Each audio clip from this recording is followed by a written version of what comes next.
Today I would like to talk about how to measure our life. I think this is one of the oldest discussions we as a population have discussed. In the past we have talked about maybe, life can be measured by how much power you have, how much knowledge, how much money you end up dying with. And so today I would really like to discuss how I think we can measure our life, and it's what we do, but also what we decide not to do in our time. I think one of the examples that comes to mind is during World War II. I've always been fascinated with this history, but I do believe our history books have kind of rewritten the past. Back before the U.S. had entered the war, a nationwide census went out and the population was surveyed. 90% of Americans felt like they did not want to enter the war.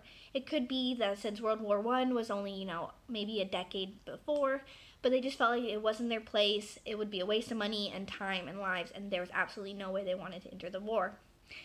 And then with the bombing of Pearl Harbor, we entered the war almost immediately. It was known as one of the times in history where we had the most patriotism among our communities. And I look back, and we also seem to praise ourselves for entering World War II to stop, the Holocaust, to, fight Hitler, to do all these very patriotic things. And the thing is, I don't think we really entered it with that in mind. We just happened to also do that. But I think in the end, we have kind of rewritten our histories. And, like I said, I'm so glad that we did go into Germany. And I'm so glad that, we did fight for this.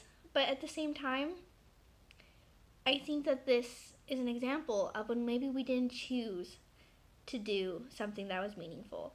And that's why I think that it's so important when we measure our lives. That it's what we decide to do and also what we choose not to do. My husband and I, we are interning down in Orlando. My husband is with Disney, and I like to call this the Disney example. When you come down to Orlando, I don't know if any of you have, when you come down to Orlando, there are literally hundreds of options of what you could do. Just alone in Disney alone, there's so many different resorts, different rides you could do. It's almost impossible to do them all in one day. And different places to eat, tons of different food, and it's kind of like the Disney mentality is that you want to come down and experience everything, but you really just can't. There's no way you can do everything Disney has, not even everything Orlando has, since it's one of the entertainment centers in the world. And so with that philosophy, you really have to decide what you want to do. And I think that really applies to our life is what do you want to accomplish with your life on earth? You can't do everything, but what you do has to be important.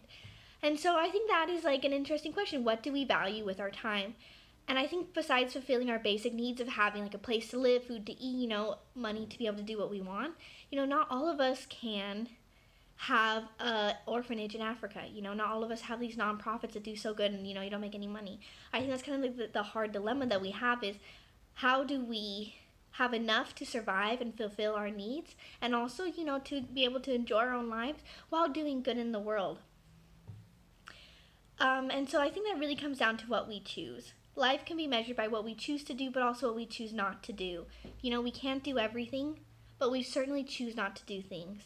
I think a big point is that, sometimes life has changes. We didn't plan to go into World War II, but I think it's important that when big things like this come, especially right now with the refugee crisis that the world is in, I think it's important to take each day and ask what you can do, and also be aware of the choices that you're making of what not to do.